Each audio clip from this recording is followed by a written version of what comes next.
എന്താ പറയുന്നത്? എന്ത് പറയുന്നത്? നിനക്കൊരു ഐഡിയ കിട്ടിയെന്ന് പറഞ്ഞല്ലേ, അതെന്താ ഐഡിയാവോ? അയ്യോ, ഞാൻ മറന്നതല്ല. കുറച്ചു നേരം മുമ്പ് ഓർമ്മ. എന്തിനും ശ്രദ്ധിച്ചിരുന്നോളൂ, ആ വണ്ടി തന്നെ ഇടിക്കാൻ വരുന്നു. അയ്യോ, ആ വണ്ടി എന്നെ ഇടിക്കാൻ വരുന്നു. അയ്യോ, ഓടിക്കോ. സാൻഡിന്റെ കഴിവ് കൊണ്ട് ഫ്ലൈയിങ് സാസർ എവിടെയെന്ന് കണ്ടുപിടിക്കാൻ പറ്റുമെന്ന് ശ്രമിച്ചു നോക്കി. അത് എന്തോ കണ്ടുപിടിച്ചിട്ടുണ്ട്. വേഗം വാ, നമുക്ക് പോവാം. ജെയിം, നീ എവിടെയാ ഉള്ളത്? ആ വണ്ടി നിന്നെ ഇടിക്കില്ല, പേടിക്കണ്ട, പുറത്തു വാ. ജാക്ക്, ആ സ്പേസ്ഷിപ്പിന്റെ അടുത്ത് നിൽക്കണ്ട, ഓടിക്കോ. എന്തിന്? ആ ഏലിയൻസിനെ എന്നെ പിടിച്ച് പിച്ചും മാന്തി തിന്നു കളയാം. ജിം, നിന്നെ പോലെ ഞാൻ പേടിച്ചോണ്ടാണോ വിചാരിക്കുന്നത്? ഞങ്ങൾ ഭൂമി നശിപ്പിക്കാൻ നോക്കുന്നോ? എനിക്ക് കുങ്ഫു ഒക്കെ അറിയാം, നിനക്കറിയുമോ?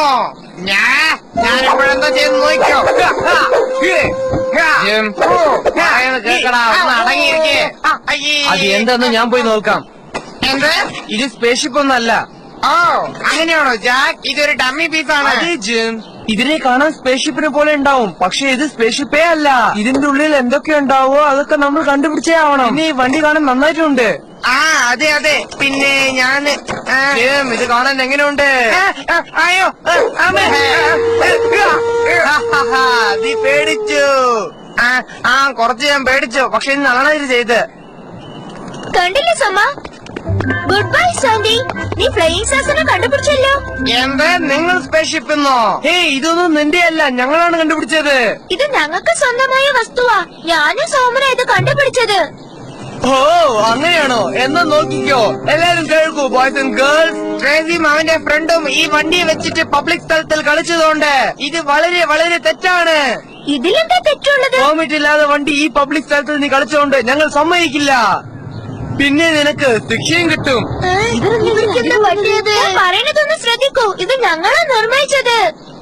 ഇതിനുള്ള തെളിവ് ഞങ്ങള് രണ്ടാളെ കൊണ്ടും കാണിക്കാൻ സാധിക്കും. പറയാൻ പോകുന്നുണ്ട്.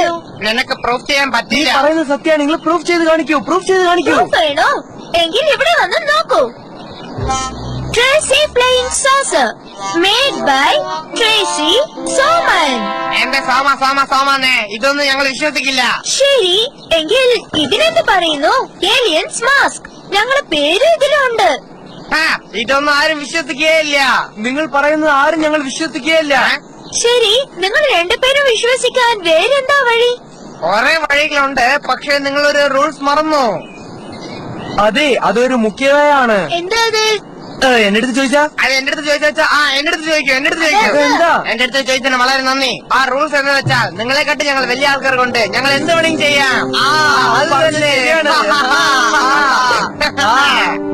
വരൂ ജാക്ക്, നമുക്ക് ഇത് എടുത്തിട്ട് പോവാം. ഇന്നത്തെ ഫാൻസി ഡ്രസ് കോമ്പറ്റീഷനിലെ നമ്മളാണ് ജയിക്കാൻ പോകുന്നത്. അതെ, തീർച്ചയായും ഞങ്ങളാണ് ജയിക്കാൻ പോകുന്നത്.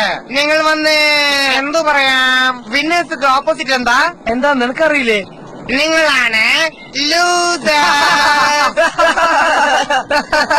അവര് നോക്കൂ. നമുക്ക് പോവാം സോമ.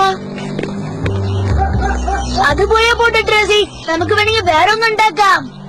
ഞാൻ എന്റെ കണ്ടുപിടുത്തം ആർക്ക് വേണ്ടിട്ടും എന്തിനു വേണ്ടിട്ടും വിട്ടുകൊടുക്കില്ല, പ്രത്യേകിച്ചും അവർക്ക് രണ്ടുപേർക്കും. ഇപ്പൊ ഞാൻ ആരാന്ന് അവർക്ക് കാണിച്ചു കൊടുക്കാം. അത് കണ്ടില്ലേ സോമ?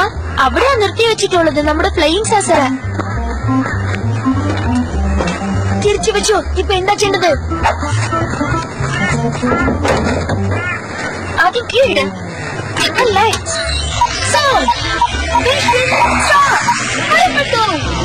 അവിടെ നോക്കൂ ജാക്ക്, നമ്മൾ സ്പേസ്ഷിപ്പ് ആരോ എടുത്തിട്ട് പോകുന്നു. നീ വിഷമിക്കേണ്ട, അത് കെട്ടിയിട്ടുണ്ടല്ലോ. രക്ഷപ്പെടാമെന്ന് നോക്കുന്നു ട്രേസി. നിനക്ക് എവിടുന്ന് പോകാൻ പറ്റില്ല.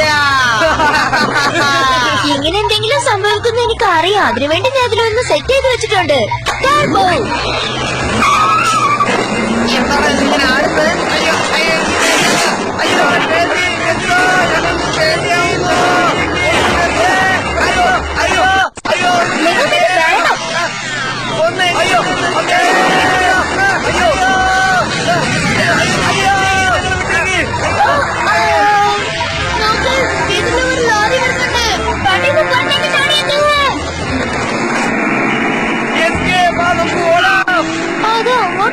ഞങ്ങളുടെ സ്പേസ്ഷിപ്പ് കക്കുന്നോ? നിങ്ങൾ രണ്ടുപേരും എന്തിനാ ഇങ്ങനെയൊക്കെ ചെയ്യുന്നത്? ഞങ്ങൾക്ക് എങ്ങനെയെങ്കിലും ഈ കപ്പ് ജയിക്കണം, അതുകൊണ്ടാണ്. ആ സമയത്ത് എനിക്കൊരു നല്ല ഐഡിയ കിട്ടി. ആദ്യം നമ്മൾ വഴക്ക് കൂടുന്നത് നിർത്തണം. ഈ ഫ്ലൈയിങ് ശാസ്ത്രം ഡാമേജ് ആയി പോയി. ഈ കോമ്പറ്റീഷനിൽ ജയിക്കാൻ വേണ്ടി നമ്മൾ എന്തെങ്കിലും ചെയ്തേ പറ്റൂ. നമ്മൾ എല്ലാവരും ചേർന്ന് ഏലിയൻസിന്റെ വേഷം ഇട്ടാൽ നമുക്ക് ട്രോഫി തീർച്ചയായും കിട്ടും. സത്യായിട്ടോ? നിങ്ങൾ രണ്ടുപേർക്കും വളരെ താങ്ക്സ്. സത്യമാണോ? അതെ. ഇതിനെല്ലാത്തിനും കാരണം നിങ്ങൾ രണ്ടുപേരാ. ഞങ്ങൾ രണ്ടുപേരുമെന്നോ? നീയാണ് എല്ലാത്തിനും കാരണം. നീയല്ലേ ഞങ്ങൾ വീട്ടിലേക്ക് വന്ന് ഈ സ്പേസ്ഷിപ്പ് കട്ടുകൊണ്ടുപോയത്? അവസാന സോമന്റെ ഐഡിയ പ്രകാരം ഞങ്ങൾ രണ്ടുപേരും കൊള്ളക്കാരെ വേഷം ഇട്ടിട്ട് കോമ്പറ്റീഷനിൽ പങ്കെടുത്തു. ഈ ഡ്രസ് നമുക്ക് വേണ്ടി തുണിയ പോലെ ഉണ്ട്. നീ പറഞ്ഞത് ശരിയാ സോമ, തീർച്ചയായും. നമ്മൾ അവരെ കോപ്പി ചെയ്യുന്നു. അതെ, നീ പറഞ്ഞത് ശരിയാണ്. ഞങ്ങൾ ഐഡിയ നിങ്ങൾ കട്ടുകൊണ്ടുപോയി. സോമന ഇതിൽ ക്യാപ്റ്റനായി ഉണ്ടായിരുന്നത്. ഇല്ല, നീയാണ് ഞങ്ങൾ ഐഡിയ കട്ടുകൊണ്ടുപോയത്. ഇപ്പൊ എന്താ ചെയ്യാ? നമുക്ക് ആദ്യം പോവാം. അവിടെ നോക്കൂ, ഫ്ലൈയിങ് സോസ്. എടാ വാ, നമുക്ക് പോവാം. ഞാൻ വരാം. ഡിങ്ങിപ്പോയി.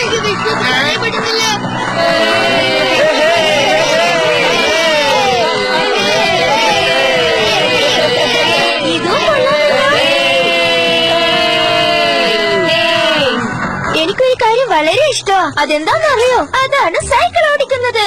ഞാൻ എന്റെ സൈക്കിളിൽ എവിടെ വേണമെങ്കിലും പോവും, പക്ഷേ ഫാസ്റ്റ് ആയിട്ട് പോവില്ല. നിങ്ങളിത് കണ്ടില്ലേ? സോമന്റെ സൈക്കിൾ വളരെ വ്യത്യാസമാ. നമ്മളെ സൈക്കിളൊക്കെ വേഗം പഴയതായി പോവും. സാധാരണമായ സൈക്കിളെ പോലെയല്ല, അവന്റെ സൈക്കിൾ ഓടിക്കൊണ്ടേയിരിക്കും.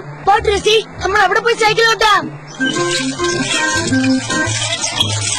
നിങ്ങളാരും സോമന്റെ സൈക്കിളെ പോലെ കണ്ടിട്ടേ ഉണ്ടാവില്ല. സോമ അവന്റെ സൈക്കിൾ എടുത്തോണ്ട് ജിമ്മൻ ജാക്കിനെ കാണാൻ വേണ്ടി പോയി. അവര് രണ്ടുപേരും ഇവനെ പരിഹസിച്ചു. എന്താ സോമ, നിനക്ക് ഈ സൈക്കിൾ എവിടുന്നാ കിട്ടിയത്? കുപ്പത്തൊട്ടിയിൽ നിന്നാണോ? ജിം പറയുന്നത് ശരിയാണ്. ഇത് ന്യൂ മോഡൽ സൈക്കിളാണ്. എന്ത് സൈക്കിൾ? തള്ളിപ്പൊളി സൈക്കിളാണ്. അതെ അതെ ശരിയാണ്. നീ അവര് പറഞ്ഞതൊന്നും കാര്യം വെക്കണ്ട സോമ. അവര് രണ്ടാളും എപ്പോഴും ഇങ്ങനെ എന്തെങ്കിലും പറഞ്ഞുകൊണ്ടന്നെ ഇരിക്കും. ഓ അങ്ങനെയാണോ? നമ്മൾ എന്ത് പറഞ്ഞിട്ട് അവരിങ്ങനെ ദേഷ്യപ്പെടുന്നത്? ഇത് കൊണ്ട് ഞാൻ പറഞ്ഞത് നമ്മൾ അവിടെ പോയി ഓട്ടാന്ന്. നിന്റെ തള്ളിപ്പൊളി സൈക്കിൾ പൊട്ടിപ്പോയി. എന്താ നോക്കുന്ന സോമ? ആ സൈക്കിളിന്റെ സ്ക്രൂ അഴിച്ചത് ഞാനാണ്. കണ്ടില്ലേ നിന്റെ സൈക്കിളിന്റെ സ്ക്രൂ? അത് നമ്മൾ കലക്കിയില്ലേ? അതെ ജിം, നമ്മൾ ഇവരടുത്ത് സംസാരിക്കുന്ന വേസ്റ്റ് ആണ്. അതിനെ നമ്മൾ ഒരു സിനിമയ്ക്ക് പോയിട്ട് നല്ലൊരു ഷോ കണ്ടിട്ട് വരാം. നന്നായിട്ടുണ്ടാവും. എന്താ നീ പറയുന്നത്? ഞാൻ പറഞ്ഞ ശരിയല്ലേ? ഇല്ലല്ല, ഇവിടത്തെ ചോളയിട്ടുണ്ട്. അല്ല, നീ പറഞ്ഞത് ശരിയാണ്. ഇവിടത്തെ ചോളയിട്ടുണ്ട്. സോമ സൈക്കിൾ പൊട്ടിയതിനു വേണ്ടി വിഷമിച്ചില്ല. പുതിയ സൈക്കിൾ ഉണ്ടാക്കാനുള്ള ഐഡിയ ചോദിച്ചോണ്ടിരുന്നു. നമുക്ക് ഒരു സൈക്കിൾ ഉണ്ടാക്കാം. ആർക്കും അറിയാൻ പാടില്ല. ഞാൻ വേണമെങ്കിൽ നിനക്ക് ചെയ്തു തരട്ടെ. ശരി, പക്ഷെ പോയ പക്ഷെ നടന്നത് നിനക്ക് ഓർമ്മയില്ലേ? ഇതാണ് ഈ ട്രേസി സോമന് വേണ്ടി പുതിയതായിട്ട് കണ്ടുപിടിച്ച ഹെലികോപ്റ്റർ സ്കൂട്ടർ. ഈ സ്കൂട്ടറിന്റെ സ്പെഷ്യാലിറ്റി എന്താന്ന് വെച്ചാൽ ഇത് മാനത്തിലും പറപ്പിക്കാം, ഭൂമിയിലും ഓടിക്കാം. പക്ഷെ ട്രേസി. ഓക്കെ സോമ, ജസ്റ്റ് ട്രൈ ചെയ്ത് നോക്കൂ. ഞാൻ പറയുന്നത് ശ്രദ്ധിക്കൂ സോമ. ആദ്യം ആ ബട്ടൺ പ്രസ് ചെയ്യണം. ആ സൈഡുള്ള വിഷമിക്കട്ടെ സോമ, അതിനെന്താ പ്രശ്നമെന്ന് ഞാൻ ടെസ്റ്റ് ചെയ്ത് നോക്കാം. വേണ്ട ട്രേസി, ഇനി ഞാൻ എന്റെ ജീവിതത്തിൽ റിസ്ക് എടുക്കുന്നില്ല. നിന്റെ കളിക്ക് ഞാനല്ല, എന്നെ വിട്ടേക്ക്. അങ്ങനെയാണെങ്കിൽ നീ നിന്റെ അച്ഛനോട് പുതിയ സൈക്കിൾ ചോദിച്ചു. വേണ്ട ട്രേസി, എനിക്ക് എന്ത് പറ്റിയാലും ശരി, ഞാൻ ഈ സൈക്കിൾ തന്നെ പോവാം. ഇതെന്റെ മുത്തശ്ശൻ മുതുമുത്തശ്ശനൊക്കെ യൂസ് ചെയ്തതാണ്. ഇത് വളരെ ഭാഗ്യമുള്ളതാ. അതിനാ ഞാൻ പറയുന്നത്. എനിക്കൊരു ഐഡിയ. മേഘയെ കാരണം കാണിച്ച് സോമന് പുതിയ സൈക്കിൾ വാങ്ങിച്ചു കൊടുത്താലെന്താ? ഞാൻ എന്തിനാണ് അവന് സൈക്കിൾ വാങ്ങിക്കൊടുക്കുന്നത്? അല്ല അച്ഛാ, മേഘ എന്ത് ചോദിച്ചാലും ഉടനെ വാങ്ങിച്ചു തരുന്നുണ്ടല്ലോ. അതെന്തിനാ? കാരണം മേഘ നമ്മളെ വീട്ടിലെ കുട്ടിയാണ്. സോമനെ നമ്മളെ ഫാമിലിയിൽ ഒരാളാക്കിയാലോ? സോമന് വേറെ ഫാമിലി ഉണ്ടല്ലോ ട്രേസി. എങ്കിൽ ഇങ്ങനെ ചെയ്യാം. തൽക്കാലം അച്ഛൻ സോമന് ഒരു ബൈക്ക് വാങ്ങിച്ചു തന്നാ മതി, പ്ലീസ്. ഞാൻ എന്റെ ഭംഗിയുള്ള പല്ല് കാണിച്ച് മേഘയെ പോലെ അച്ഛനോട് ചിരിച്ചു കാണിച്ചു. തീർച്ചയായും നോ പറയില്ല. നോ, അച്ഛൻ പറ്റില്ല എന്ന് പറഞ്ഞു. സോറി സോമ, എന്നെ കൊണ്ട് കഴിഞ്ഞത്ര ഞാൻ ശ്രമിച്ചു നോക്കാം. വളരെ നന്ദി ട്രേസി. ഇനി ഞാൻ കുറച്ച് പണമൊക്കെ ചേർത്ത് വെച്ച ഒരു പുതിയ സൈക്കിൾ വാങ്ങണം. നീ എന്തിനാ വിഷമിക്കുന്ന സോമ? എന്റെ ചെറിയ ചിലപ്പോ നല്ലതിന് വേണ്ടി ഉപയോഗപ്പെടുത്തും. വേണമെങ്കിൽ ഞാൻ ചിരിച്ചു കാണിക്കാം. നീ എന്നെ നോക്കിക്കേ. ഓ, വളരെ പേടിയാവും. പേടിക്കാതിരിക്കും സോമ. നിനക്കറിയോ, റെയിൻബോ കളേഴ്സിന്റെ അവസാനം ഗോൾഡ് ഉണ്ടാവുന്ന പറയാം. അത് സത്യമാണ് മേഘ. എങ്കിൽ തീർച്ചയായും ഗോൾഡ് ഉണ്ടാവും അല്ലേ? അതൊക്കെ വെറും വാക്കാം മേഘ. അതൊന്നും ലോജിക്കും അല്ല സയന്റിഫിക്കും അല്ല. പക്ഷെ സാന്റ ലോജിക്കലായിട്ടും ഉണ്ട്, സയന്റിഫിക് ആയിട്ടല്ലോ. നീ സാന്റ ക്ലാസ് ഉള്ള കാര്യം വിശ്വസിക്കുന്നുണ്ടോ ട്രേസി? ഇത്തവണ അവളെന്നെ മടക്കി. അതെ മേഘ, ഞാൻ സാന്റാക്ലാസ് ഉള്ള കാര്യം വിശ്വസിക്കുന്നുണ്ട്. നീ അത് വിശ്വസിച്ചതിന് വളരെ നന്ദിയുണ്ട്. സൂര്യന്റെ വെട്ടം മഴത്തുള്ളിൽ തട്ടുന്നതിന് കാരണമാണ് റെയിൻബോ കാണുന്നത്.